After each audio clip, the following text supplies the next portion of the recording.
bukan laki-laki, apalagi seorang perempuan. Perempuan ini lemah, terbuat dari tulang rusuk. Keras sedikit dia patah. Jadi harus hati-hati karena dia bengkok dan dia lunak. Harus hati-hati sama perempuan.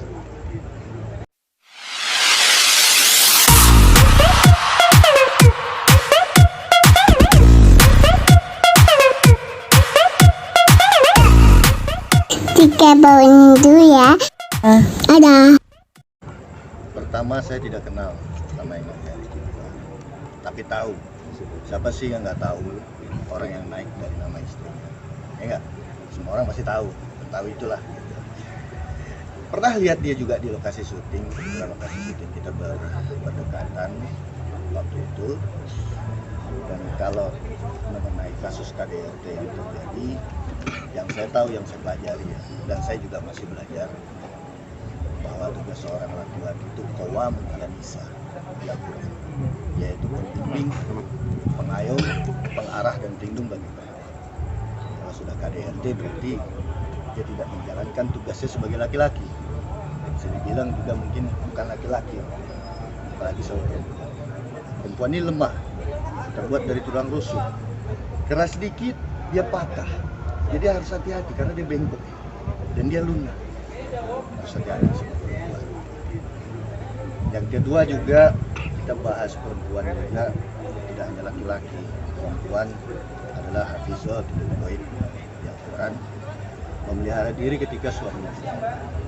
Bagaimana juga menjadi suami yang baik dan istri yang baik. Nah sekarang ini kita sering sekali di TV melihat contoh-contoh yang tidak baik. Bahkan anak kecil kan sekarang kan bebas ya nonton televisi. Saking terlalu banyaknya cerita-cerita kekerasan, KDRT, laki-laki bajingan, maaf. Boleh nggak sih masuk bajingan TV? Ya. Laki-laki biadab gitu kalau saya sebutnya gitu. Itu juga akan menjadi brainwash buat orang yang menonton. Karena mata ini saluran hati, saluran pikiran, saluran pikiran. Ya kalau bisa tayangan-tayangan seperti itu dikurangi lah. Kemarin saya sempat syuting film di Mountain Kota. Ada dampak buat saya ketika syuting bersama Pak Deddy Mercy yang waktu itu saya berperan jadi ustadz. Itu luar biasa. Saya gara-gara syuting jadi ustadz, sholat 5 waktu tepat waktu, tahajud, setiap hari baca Quran. Jadi ada imbas baik. Nah ini kita juga hati-hati karena saking banyaknya peran-peran antagonis di televisi, ya kan? Yang kasar sama perempuan. Saya juga takut nanti saya jadi kayak gitu juga. Nah itu termasuk buat mohon maaf rekan-rekan yang bertanggung jawab di stasiun TV ya, dan juga sensor ya, lembaga sensor. Ya, coba KPI ya, KPI anak gitu ya. KPI itu lebih dalam lebih menyortir tayangan-tayangan. Bagaimana kita harus bisa menampilkan tayangan-tayangan yang lebih selain keren itu edukatif lah. Jangan yang ya begitu gitu. Walaupun endingnya dia tobat, ditinggalkan istrinya, atau dia nangis-nangis endingnya, tapi itu menjadi suatu brainwash, menjadi suatu hal biasa, sehingga akhirnya KDRT itu jadi hal biasa di lingkungan kita. Nah kalau saya sendiri melihat di TikTok, di YouTube, ada yang ketahuan istrinya ada 3 tuh kan, istrinya sampai berantem gitu. Nggak ada suaminya itu dia selingkuh sama perempuan, terus dia pukulin istrinya, nggak ada. Dalam kehidupan nyata nggak ada.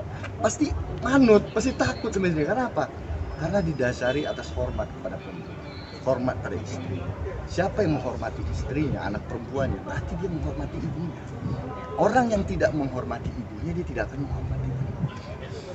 Berarti ini kecaman juga buat pelaku KDRT ya, secara ya nauzubillah min zalik, semoga tidak terjadi kepada kita, karena ini suatu peristiwa yang sebenarnya umum terjadi dan kita tidak tahu masa kecil seseorang seperti apa. Mungkin dia lihat orang tuanya KDRT sama ibunya atau bagaimana. Nah itu menjadi contoh buat dia. Nah begitu juga di TV, jangan sampai hal-hal seperti itu menjadi contoh.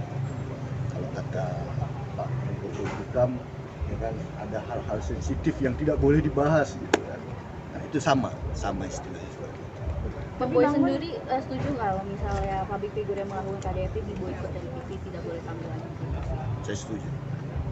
Bahkan YouTube pun juga mungkin.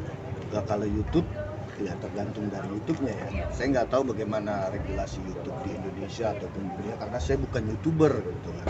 Tapi kalau untuk TV, TV ini kan masih bekerja sama pemerintah. Izinnya juga dari BKPM juga kan. Kalau misalnya tidak mau ikut aturan negara, aturan pemerintah seperti KPI dan lain-lain, ya izinnya kan bisa dicabut.